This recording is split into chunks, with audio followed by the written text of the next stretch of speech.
Good morning. In today's headlines is one of the most lethal road accidents in recent Canadian history. A tragic highway crash in Manitoba kills at least 15 people and injures 10 others. We'll share what's known so far about the deadly collision. A tornado in Texas decimates a small town and kills 3 residents.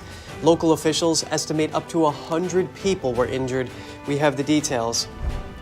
An anti-government extremist group. That's what Southern Poverty Law Center recently branded parental rights group Moms for Liberty. NTD reached out to the group's co-founder to hear her thoughts. Celebrating Father's Day doesn't have to be expensive. We bring some tips on way to show your love and appreciation while spending wisely. And does your father deserve some extra recognition? Jing World is holding its first Father's Day photo awards, so get your best dad moments ready. You could win a nice prize.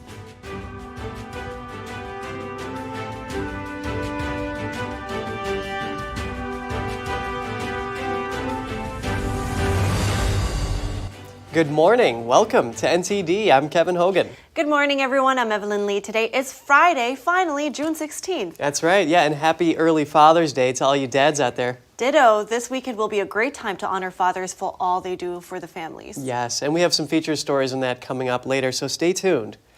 That's right, but unfortunately right now, we are starting off with some tragic news out of Canada. A deadly highway crash in Manitoba yesterday killed at least 15 people. It's one of the most lethal road accidents in recent Canadian history. Police say a semi-trailer truck hit a small bus near the town of Carberry. That's about 100 miles west of Winnipeg. The bus was carrying about 25 people on their way to a casino. Most of them were elderly. That's according to a spokesperson from the casino. 10 other people were taken to the hospital.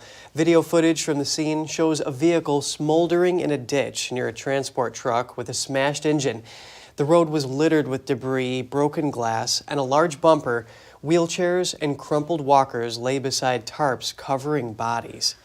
Police say the drivers of both vehicles are alive and being treated in the hospital. They declined to say who might have been at fault. Here's what local police had to say about the investigation into the crash. Major Crime Services was deployed and established an investigative structure which we refer to as Major Case Management, which is specially designed to manage large, complex investigations. Additionally, the Manitoba RCMP has also deployed specialists in forensic collision reconstruction, forensic identification section experts, and we are working closely with other experts throughout the province, such as the Medical Examiner's Office. They are all on scene as we speak. The crash brought back memories for some of a bus crash in the neighboring province of Saskatchewan back in 2018. It killed 16 people from the Humboldt Broncos minor league hockey team. Yes, and the police superintendent actually brought up the similarities between the collisions in the press conference yesterday. He says they've linked with investigators from Saskatchewan with first-hand experience. They're helping with the investigation in any way that they can. Our hearts go out to the victims and their families. And we have, unfortunately, more bad news out of Texas this time. A devastating tornado ripped through the panhandle town of Perryton yesterday. At least 3 people were killed. The exact number of those injured has not been confirmed, but local officials say it could be between 75 and 100 people. Perryton has a population of about 8,000 people. It's close to the Oklahoma state line, about 100 miles northeast of Amarillo. Images from the ground show a large portion of the town left in rubble. Emergency crews searched for survivors last night. The town's fire chief says a mobile home park took a direct hit and that around 30 trailers were damaged or destroyed. At least 10 tornadoes were reported across the U.S. this week, from Texas to Georgia. Storms knocked out electricity for close to 50,000 customers in Texas and Oklahoma yesterday. Texas Governor Greg Abbott signed a bill into law yesterday. It bans transgender athletes from competing on some college sports teams. The bill is known as the Save Women's Sports Act. Here's what the Texas governor said about it yesterday. Women's sports are being threatened. Some women are being forced to play against biological men. Women's college athletic teams are being threatened. Collegiate records that women set are being threatened. Women's sports women's records, women's teams, women's dressing rooms, all are jeopardized when men are allowed to compete for those teams, for those titles. The law requires athletes to play on the team that corresponds with their gender at birth, regardless of their gender identity. It also gives whistleblowers who report violations protection and allows for civil lawsuits against colleges and universities over suspected violations of the law. Abbott says the bill expands similar restrictions that he signed into law 2 years ago, applying to sports in public schools. The Southern Poverty Law Center recently put the parental rights organization Moms for Liberty on its map of hate groups. NTD's Daniel Monahan reached out to group co-founder Tiffany Justice to get her reaction. One of the criticisms levied at Moms for Liberty is that they support banning books in schools. Curating the content of a children's library is not banning books. And we're talking about a public school library where children don't have unfettered access to the internet. They can't just watch whatever movie they want, right? Listen to whatever music they want, but somehow the books get a free pass. And, if you've taken a second to see what's inside of some of these books, I challenge the President of the United States to read those books to children on the lawn of the White House. One of the books targeted by parental rights groups is Lawn Boy, which graphically describes sexual acts between 10-year-old children. Another criticism is that the group opposes the discussion of LGBT identities. We have chapter chairs who are gay. We have members who have gay children. This isn't about sexual orientation. This is about protecting the innocence of kids. The least interesting thing about an elementary school student should be their sexual orientation. We need to stop pushing adult stuff down on kids, and we need to stop treating adults like children. And we would be a lot better off in this country. Gender ideology has no place in American public education. The former school board member is calling out what she says is a failing public education system and believes it's time to get back to the basics. She points to recent national progress scores showing some reading scores the lowest since 1998 and math scores the lowest since 2003. We're spending a lot of money, but are we spending money for what kids really need, or are we funding what adults want? And unfortunately, the teachers union and others really focus on adult wants, not kids' needs. We'd like them to be more honest about that. Our target is to make sure kids are reading. That's it. Let's make sure kids are reading. If we did nothing else in K through 3, let's ensure that children learn how to read. Justice says Moms for Liberty is helping parents stand up for their rights. Our target is on fighting for the survival of America by defending parental rights. We have fundamental parental rights.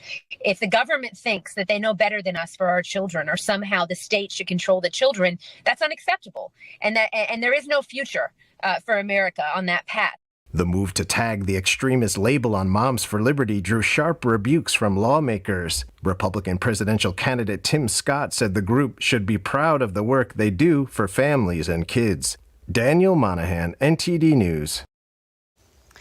Now let's look at some short headlines from around the world.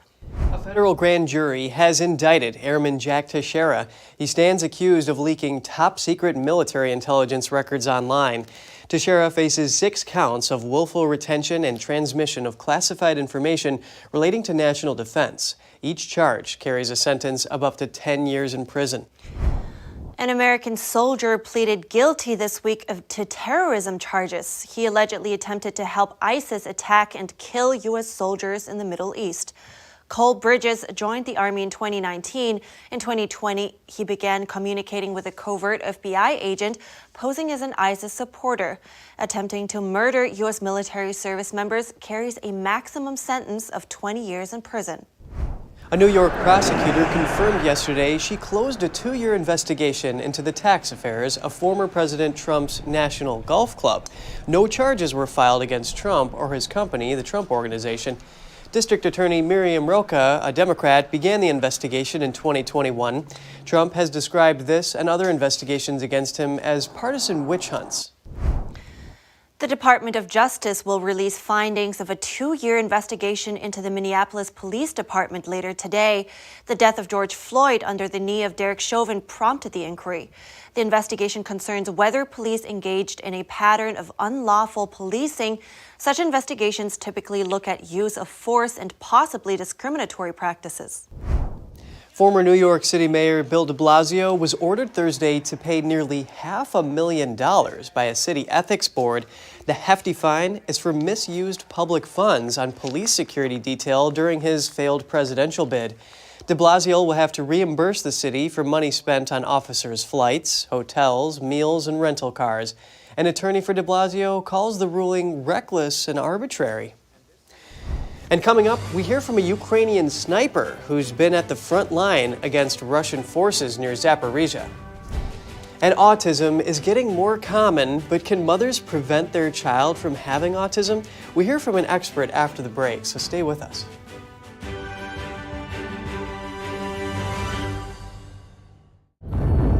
I was vaccinated because I'm a carer. I've had all three, and I have the flu one as well. As far as the government is concerned, I believe they are doing the best thing for the nation. I just thought it was better that I get it done. I wanted to protect other people. The COVID vaccine has been hailed as a medical and logistical success. It's claimed that millions of lives have been saved, but there's growing evidence that the jab can have devastating consequences. They actually told my wife and 2 children that they had no hope, and if I did survive, it would be from the waist up. You take one for the team, so I took the vaccine, but now the team's run in the opposite direction. Just to let people know that when it goes wrong, there's like no help at all. This vaccine is not completely safe and has unprecedented harms.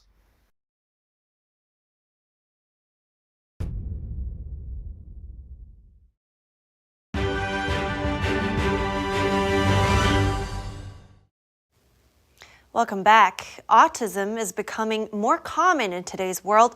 In a new report, the CDC found that 1 in 36 kids have autism. That's a jump from 2006, when it was just 1 in 110 children. But I spoke to an expert who says there are ways to minimize the risk. Joining me now is autism expert Dr. Doreen Grant-Pichet. It's good to have you. Thank you very much. Lovely to be here. Yeah, so to start with, Doctor, why do you think are we seeing such a spike right now in autism cases? Yeah, it's increased tremendously. Just this year, we had the new prevalence of 1 in 36 announced by the CDC. The general belief is that this is associated with the increase in toxins in our environment. So the genetic part of autism is what's called low redox. So children with autism tend to not detoxify fast enough. And so when they're exposed to the same toxins we are, they just don't detoxify. And having an overload of toxins can influence your brain development and your sensory input and then lead to symptoms that we call autism. Now, can you give some examples? What kind of toxins in the environment are we talking about here? Primarily, we're talking about the pesticides in our food. Over the last couple of decades, almost all of our food in the U.S. has some form of pesticide on it. So it becomes really important for these children to be on organic diets, so they're avoiding as much of this as possible as they're young, when they're very young. Now, that's interesting because it sounds like that's something that you can avoid then during pregnancy or even after pregnancy. So what adjustments should moms make in that case? That's right. So, and as you said, we don't know if the exposure to these pesticides, for instance, is in utero or after birth. So it is very important for moms who are pregnant to be eating an organic diet, trying to avoid pesticides, food colorings, additives, those types of things, so that they are very, very healthy. So when you say in utero, you mean it's not clear whether it's during pregnancy or after pregnancy, right? Correct. So we don't know, or is there any indication as of when's the most sensitive time for those children? That's a terrific question. So the belief is that the closer, if the child is exposed to toxins at a very, very early stage of development, so in utero, it can harm their brain development more. Because by the time you're born, there's a certain amount of development that has already occurred. So if you're exposed to toxins after birth, it's going to be less severe than if you were exposed when your brain was just developing. Oh, interesting. Now, I read that there is this new law in New York City, at least, that the NYPD now needs to get trained on recognizing those individuals that do have autism. Why do you think that's important? That's a wonderful thing that's happening in New York, and I think it should actually happen everywhere because, you know, adults with autism or teens with autism may not understand certain things that are very important when you're interacting with the police, and that could put them in jeopardy. For example, a police officer might say, "Stop, raise your hands," and the person won't know what that means, and they might continue to run. And that would obviously endanger their life. So it's important for the police to know that interaction with an autistic individual has to be a little bit different. In fact, we also train firefighters because there have been incidences where a firefighter will go into a house and try to call someone to help them out, and the individual gets frightened and actually goes and hides. And so their life is threatened that way. So yeah, first responders all need the training, and it's really helpful that they're getting it here. That's very interesting. I think because it's so prevalent in the U.S. right now, it's very important to know as well. So thank you so much for your time today. Thank you so much. It was a pleasure. Moving on from that very important note on public health to Ukraine, where as fighting continues, we hear from a sniper who gives us a glimpse of what it's like at the front line. This sniper says his unit is under constant missile attacks at Zaporizhzhia's southeastern front line.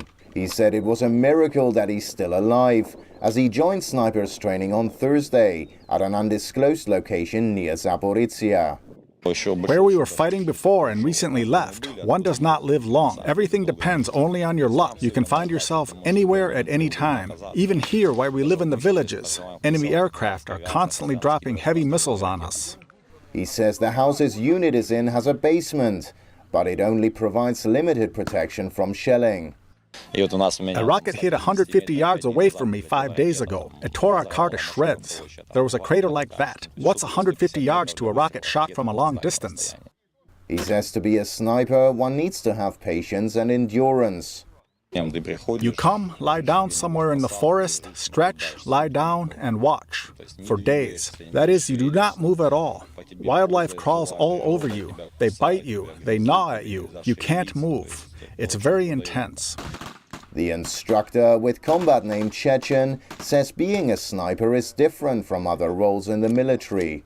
We're different from other soldiers in that we don't hurry anywhere. We don't do any quick movements. We're slow. Chechen says that sniper training usually takes at least 2 to 3 months. The Ukrainian military says it had regained control of nearly 40 square miles of territory in a counteroffensive against Russian forces. According to officials, Ukraine's forces had advanced on key sectors of the front line. Kostem NS, NTD News. Coming up, we visit a long-running street fair in Pennsylvania. The Jubilee Day Fair brings people together for fun, food, and traditional activities. Stay tuned for that after the break.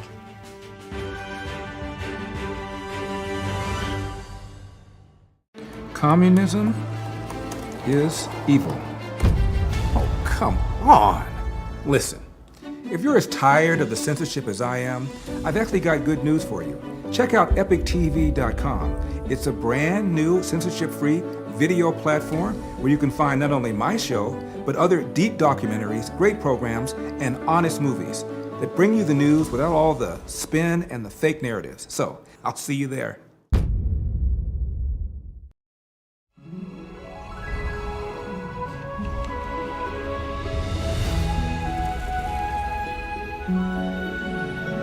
Miss NTD, the first NTD Global Chinese Beauty Pageant.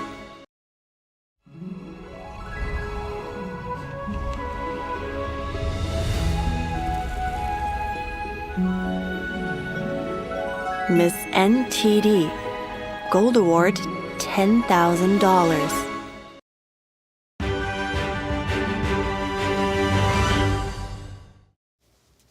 Good to have you back with us. We got a fun story for you. The town of Mechanicsburg in central Pennsylvania is home to the largest one-day fair on the East Coast.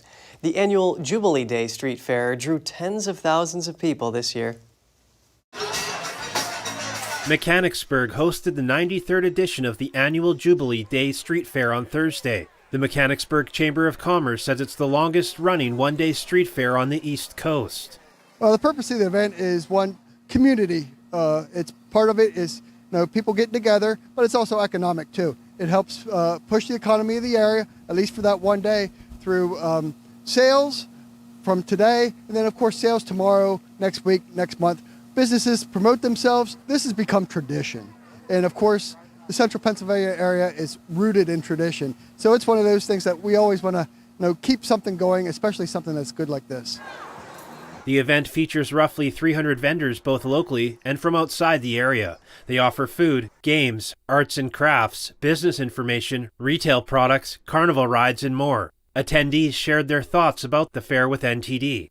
I think Mechanicsburg is a great place to host this because the people around the Mechanicsburg and Harrisburg and all the families that come here, I mean, it's all about making friends and getting good food and just having a good time. I hope my kids come with their kids, and I'm an old man and still come here to this festival. The food, definitely the food and all the free stuff that has been given away. Like, we're walking out with bags of free stuff that definitely my son's going to enjoy. I think it brings families closer, because there's different stands that actually have you do together something like an activity together with your kids.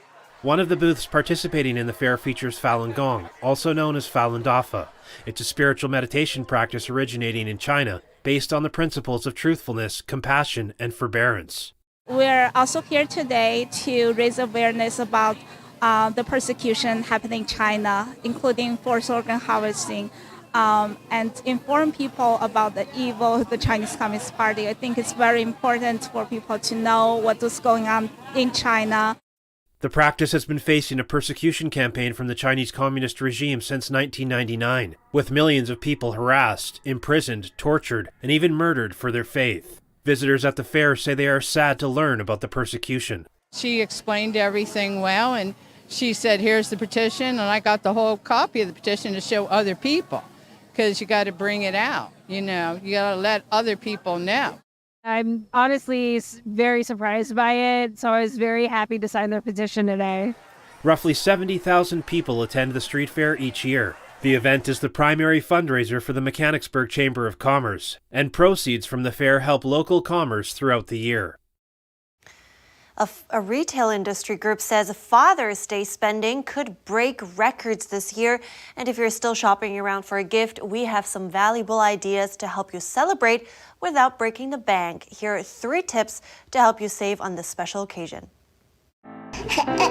Showering dad with love this Father's Day? You're not alone. Spending is expected to reach nearly $23 billion this year. The National Retail Federation says that would be an all-time high. It's predicting consumers will spend a record $196.23 on average. But celebrating Father's Day doesn't have to be expensive. There is no better time to spend your money wisely than on the men in your life that you love. Jessica Allen from the website Living Well Spending Less has some tips to help you save money while still expressing your love and appreciation for dad. Number 1, be intentional. As you might expect, some of the most popular gifts this year are clothing, gift cards, and personal care items. But Allen says consider crafting a heartfelt, personalized gift instead. It may be cheaper, and it's certainly more thoughtful than a store-bought item. Get really specific. Do you have a movie buff? Can you plan early to go see a summer blockbuster? Number 2, ditch the restaurant and host a grilling session. Buy a cut of meat or veggie that he loves. Have it ready for a weekend celebration and a playlist of all of Dad's favorite songs. Just ask him, would you like to grill for us or would you like us to grill for you? You're going to save so much money when you plan and have that beautiful meal at home. Number 3, plan a memorable experience. Take Dad on a hike, picnic, fishing trip, or any activity that he enjoys. For these men, love is spelled T-I-M-E. And so how can you carve out some time in your weekend to spend some quality time with the fathers in your life? And here's another tip. Consider a group gift. Now that's a good idea because this way you can each contribute an amount that's reasonable to you, and usually it will get you a more significant and meaningful gift, which makes the joy of giving bigger as well. Yes, and Evelyn, on that topic, it's the one day every year to celebrate and honor the contribution that dads make in their children's lives. NTD asked people around the U.S. what they thought about the important role that fathers play. Let's take a look. There's just so much bad stuff in the world right now, so I feel like it's even more important to have really positive role models and people who you can look up to and who can support you and be there through all the hard times. And I think it's even more important today than ever about these really tough conversations that people have to have with their children, especially with social media. I had other mentors that I saw as fathers, like uncles and others that helped raise me to be the man that I am. They're protector of the family. Being a father, there is no greater love. Provides a lot of advice that maybe I can't. A single mother household, no matter how much love she has in her heart, sometimes the mom can't discipline as much as the father can being there. It's pretty important to have both, mother and father because they have different roles. It gives the children an image of how to grow up and be useful and important and to bring forth a new family when they get older. I think he is the backbone of the whole family. Fathers is, in my own personal opinion, the nucleus source of the home at the end of the day. My dad, especially growing up, was very strong and just a patient man. So I was very glad to have him in my life when I was growing up. The root of the family, he's the strength, he's the safety net, he's the protection, he's the protector. And so always having that figure around just makes you that much more safe, I feel like. Especially as a girl, your dad is your first love, so you look to him for so many things, like how you want to be treated. And on that topic, Jing World is hosting its first Father's Day Photo Awards. The winner will receive a grand prize of $1,000. Participants may upload an unlimited number of photo entries until the end of June. It could be their best dad moment, father and me photos, or photography to show their love for a special father. The name Jing World comes from Chinese, meaning clean world. The information portal was founded by Chinese dissidents who fled communist China. It is a new form of clean social media with the goal of creating a digital town square that is family friendly.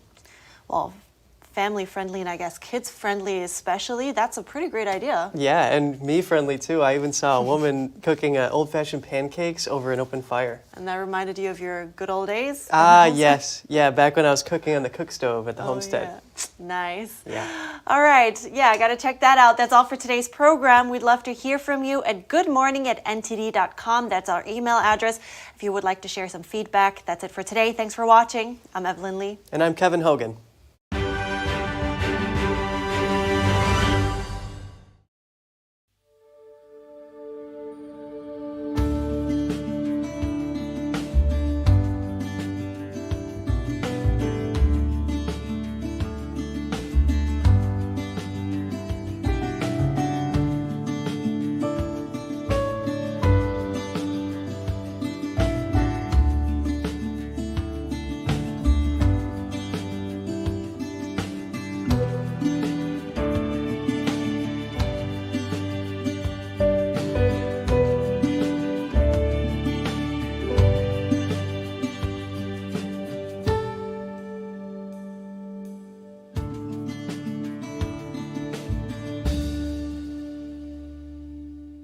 Thanks for watching us on YouTube. Did you know YouTube only keeps selective videos on its platform? So if you want to make sure you get the full picture, just subscribe to our newsletter.